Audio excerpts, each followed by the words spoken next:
அனைவருக்கும் வணக்கம். நம்ம டெய்லியும் ப்ரிலிம்ஸ் பாயிண்ட் ஆஃப் வியூல 5 क्वेश्चन பார்க்குறோம். இன்னைக்கு என்ன क्वेश्चंस இருக்கு அப்படிங்கறத பார்ப்போம். First question, India's position in the world in terms of nitrous oxide emission அப்படின்னு கேட்டிருக்காங்க. நைட்ரஸ் ஆக்சைடு வெளியேற்றத்தில் உலக அளவில் இந்தியாவின் இடம் என்ன அப்படின்னு கேட்டிருக்காங்க.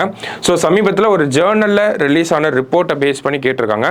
இந்த நைட்ரஸ் ஆக்சைடு எமிஷனை பொறுத்த வரைக்கும் இந்தியா உலக அளவில் பார்க்குறப்போ 2வது இடத்துல வந்து இருக்காங்க. ஓகேங்களா, வேர்ல்டு லெவலில் பார்த்தோம்னா நம்ம 11% ஆஃப் நைட்ரஸ் ஆக்சைடு கான்ட்ரிபியூஷன் இருக்கு. ஓகேங்களா, 11% எமிட் பண்றோம் நைட்ரஸ் ஆக்சைடு அப்படிங்கறத. ஃபர்ஸ்ட் பிளேஸ்ல யார் இருக்காங்க அப்படின்னு பார்த்தோம்னா சைனா. ஓகேவா, சைனா எவ்வளவு எமிட் பண்றாங்க அப்படின்னு பார்த்தோம்னா 16% வந்து எமிட் பண்றாங்க. ஸோ இந்தியாவை பொறுத்த வரைக்கும் பார்க்குறப்ப இந்த 11% அப்படிங்கிறது எங்கிருந்து அதிகமாக வருதுன்றப்போ அக்ரிகல்ச்சர்ல இருந்து தான் அதிகமாக வருது அப்படின்னு சொல்றாங்க. ஏன் அப்படின்னு பார்த்தோம்னா நம்ம அக்ரிகல்ச்சர்ல ஃபெர்டிலைசர்ஸ் அப்படிங்கிறத பயன்படுத்துறோம். ஓகேங்களா, உரம் அதெல்லாம் பயன்படுத்துறோம் இல்லையா. ஸோ அதனால தான் நமக்கு இந்த நைட்ரஸ் ஆக்சைடு எமிஷன் அப்படிங்கிறது அக்ரிகல்ச்சர்ல இருந்து இந்த ஃபெர்டிலைசர்ஸ் யூஸ் பண்றதுனால நைட்ரஸ் ஆக்சைடு எமிஷன் அதிகமாக இருக்கு அப்படிங்கறத அந்த ரிப்போர்ட்ல நமக்கு கொடுத்திருப்பாங்க. ஸோ உலக அளவில் இந்தியா 2வது இடத்துல வந்து இருக்கும். சரியா, அடுத்தது India's rank in global gender gap report 2024 அப்படின்னு கேட்டிருக்காங்க. உலகளாவிய பாலின ஏற்றத்தாழ்வு குறியீடு 2024 இந்தியாவின் இடம் என்ன அப்படின்னு கேட்டிருக்காங்க. ஸோ இந்த ரிப்போர்ட்டை பொறுத்த வரைக்கும் பார்த்தோம்னா யார் ரிலீஸ் பண்றாங்கன்னா வேர்ல்டு எக்கனாமிக் ஃபோரம், ஓகேவா, உலக பொருளாதார அமைப்பு தான் ரிலீஸ் பண்றாங்க. இதுல இந்தியாவோட ரேங்க் என்ன அப்படின்னு பார்த்தோம்னா 129வது இடத்துல இருக்கும். போன தடவை பார்த்தோம்னா 127ல இருந்திருப்போம், இப்போ 129வது இடத்துக்கு வந்திருக்கோம். மொத்தம் 146 நாடுகள். அதுல கடைசி பிளேஸ்ல யார் இருக்காங்க அப்படின்னு பார்த்தோம்னா சூடான் அப்படின்னு சொல்லக்கூடிய ஒரு நாடு. ஓகேங்களா, சூடான் தான் கடைசி பிளேஸ்ல இருக்காங்க. ஃபர்ஸ்ட் பிளேஸ்ல யார் இருக்காங்க அப்படின்னு பார்த்தோம்னா ஐஸ்லாண்ட் அப்படின்னு சொல்லக்கூடிய ஒரு நாடு. ஓகேவா, ஐஸ்லாண்ட் தான் எங்க இருக்காங்கன்னா ஃபர்ஸ்ட் பிளேஸ்ல வந்து இருக்காங்க. ஸோ வேர்ல்டு எக்கனாமிக் ஃபோரம் இந்த ரிப்போர்ட் ரிலீஸ் பண்றாங்க.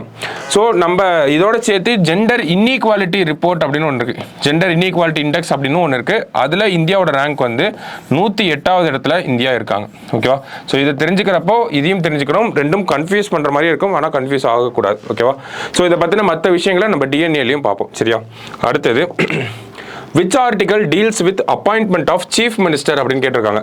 முதலமைச்சர் நியமனம் பற்றி எந்த சரத்து கூறுகிறது அப்படின்னு கேட்டிருக்காங்க. சமீபத்தில் முதலமைச்சர்கள் நிறைய அப்பாயிண்ட் ஆயிருக்காங்க இல்லையா, அது பேஸ் பண்ணி தான் கேட்டிருக்காங்க. என்ன ஆர்டிகல் அப்படின்னு பார்த்தோம்னா ஆர்டிகல் 164 தான். ஓகேவா, governor appoints chief minister and council of ministers அப்படின்னு வரும். ஆர்டிகல் 164 அப்படின்னா சீஃப் மினிஸ்டருக்கு, ஆர்டிகல் 75 அப்படிங்கிறது நமக்கு பிரைம் மினிஸ்டர் வரும். சரிங்களா, அடுத்தது what is meant by pro tem speaker அப்படின்னு கேட்டிருக்காங்க. ப்ரோடம் ஸ்பீக்கர் என்றால் என்ன? ஓகேவா, ஸோ இந்த ப்ரோடம் ஸ்பீக்கர் அப்படிங்கிற கான்செப்டை புரிஞ்சுக்கணும்னா நமக்கு ஃபர்ஸ்ட் லோக்சபாவோட சபாநாயகர் அப்படின்னு இருப்பார், லோக்சபாவோட ஸ்பீக்கர் அப்படின்னு சொல்லி ஒருத்தர் இருப்பார். இந்த ஸ்பீக்கர் என்ன பண்ணுவார் அப்படின்னா லோக்சபாவில் இருக்கக்கூடிய எம்பிஸ் பொறுத்த வரைக்கும் அவங்களுக்கு 5 வருஷம் முடிஞ்சிருச்சு அப்படின்னா அவங்களோட பதவி அப்படிங்கிறது ஆட்டோமேட்டிக்காக போயிடும். ஓகேவா, ஆனால் லோக்சபாவோட ஸ்பீக்கர் பொறுத்த வரைக்கும் அந்த 5 வருஷம் முடிஞ்சதுக்கு அப்புறமும் இருப்பார். ஓகேவா, எப்போ வரைக்கும் இருப்பார் அப்படின்னு பார்த்தோம்னா புதுசா எலெக்ஷன் நடந்து புதுசா லோக்சபா எம்பிக்களை தேர்ந்தெடுத்து அவங்கலாம் ஃபர்ஸ்ட் டைமா மீட் ஆகுறாங்க இல்லையா, அது வரைக்கும் லோக்சபாவோட ஸ்பீக்கரா யார் இருப்பார்னா பழைய லோக்சபாவோட ஸ்பீக்கர் தான் இருப்பார். ஸோ அவங்க மீட் ஆகிறதுக்கு உடனே மீட் ஆகுறது அந்த டே அப்பதான் அவரோட பதவி அப்படிங்கிறது காலியாகும். ஓகேவா, so his office is vacated immediately after the first meeting of new Lok Sabha அப்படின்னு சொல்லி கொடுத்திருப்பாங்க. ஓகேவா, ஸோ அப்போ புதுசா ஒரு லோக்சபா அவங்கெல்லாம் அந்த டீம் ஃபர்ஸ்டா வந்ததுக்கு அப்புறமா இவருடைய பதவி அப்படிங்கிறது போயிடும். அப்ப லோக்சபாவுக்கு ஒரு ஸ்பீக்கர் டெம்பரவரியா தேவைப்படுது. அதை யார் அப்பாயிண்ட் பண்ணுவாங்க அப்படின்னா பிரசிடென்ட் வந்து அந்த புதுசா வந்த டீம்ல ஒரு ஓல்டஸ்ட் மெம்பர் இருப்பார் இல்லையா, அந்த ஓல்டஸ்ட் மெம்பரை என்னன்னு அப்பாயிண்ட் பண்ணுவாருன்னா ப்ரோடெம் ஸ்பீக்கர் அப்படின்னு சொல்லி அப்பாயிண்ட் பண்ணுவார்.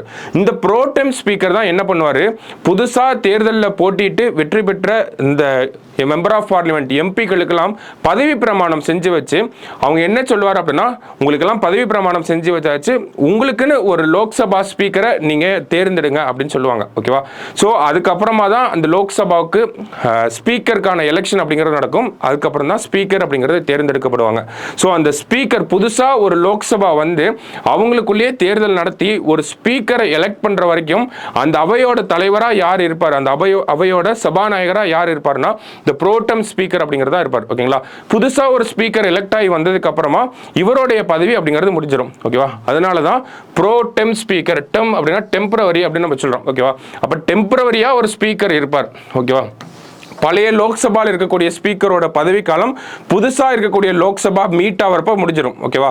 அப்போ அந்த இடைப்பட்ட காலத்தில் பிரசிடென்ட் ஒருத்தரை ப்ரோட்டம் ஸ்பீக்கரை அப்பாயிண்ட் பண்ணுறாரு. அந்த ப்ரோட்டம் ஸ்பீக்கர் தான் மற்ற உறுப்பினர்களுக்கெல்லாம் வந்து பதவி பிரமாணம் செஞ்சு வச்சு ஸ்பீக்கர் எலெக்ஷனை நடத்தி புதுசாக ஒரு ஸ்பீக்கரை வந்து கொண்டு வராரு. சரிங்களா? ஸோ அப்போ அவருடைய பதவிக்காலம் அப்படிங்கிறது அந்த ஒரு கொஞ்சம் டைம் பீரியடுக்கு மட்டும்தான், ஒரு நாள் 2 நாளைக்கு மட்டும்தான். அதனால தான் அவர் என்னன்னு சொல்கிறோம், நம்ம டெம்பரவரி ஸ்பீக்கர் அப்படின்னு சொல்கிறோம். முக்கியமான ஒரு விஷயம். சரிங்களா? ஸோ அமைச்சரவை அப்படிங்கிறது கூட போகுது. யார் ப்ரோட்டம் ஸ்பீக்கராக வந்தாங்க அப்படிங்கிற கேள்வி கூட கேட்கறதுக்கு வாய்ப்புகள் இருக்கு. ஸோ ப்ரோட்டம் ஸ்பீக்கர் என்றால் தற்காலிக சபாநாயகர் அப்படிங்கிறது நமக்கு தெரியணும். ஓகேவா? ஸோ லாஸ்டா 4 ஸ்டேட்டு அவங்களோட சீஃப் மினிஸ்டர்ஸ் வந்து நமக்கு கொடுத்துருக்காங்க. தமிழ்லேயே பார்த்துரும். ஓகேவா? அருணாச்சல பிரதேசம் அப்படின்னா பேமா காண்டு அவர் தான் வந்து சீஃப் மினிஸ்டராக வந்து வந்திருக்காரு. அடுத்தது ஆந்திர பிரதேசத்தை பொறுத்த வரைக்கும் பார்த்தோம்னா சந்திரபாபு நாயுடு அவர்கள். ஒடிசாவை பொறுத்த வரைக்கும் பார்த்தோம்னா இவ்வளவு காலம் நவீன் பட்நாயக் அவர்கள் இருந்தாங்க. இப்போ மோகன் மாஜி அப்படிங்கிறவங்க வந்திருக்காங்க. கடைசியாக பார்த்தோம்னா சிக்கிமை பொறுத்த வரைக்கும் பிரேம் சிங் தமாங் அப்படிங்கிறவர் வந்திருக்காரு. அப்போ கரெக்ட் ஆன்சர் 4321 அப்படிங்கிறது தான் நமக்கு கரெக்ட் ஆன்சர். ஓகேவா? ஸோ இன்னைக்கு ப்ரிலிம்ஸ் பாயிண்ட் ஆஃப் வியூல ஒரு 5 கொஸ்டின் பார்த்துருக்கோம். நாளைக்கு 5 கொஸ்டினில் மீட் பண்ணலாம். தேங்க்யூ.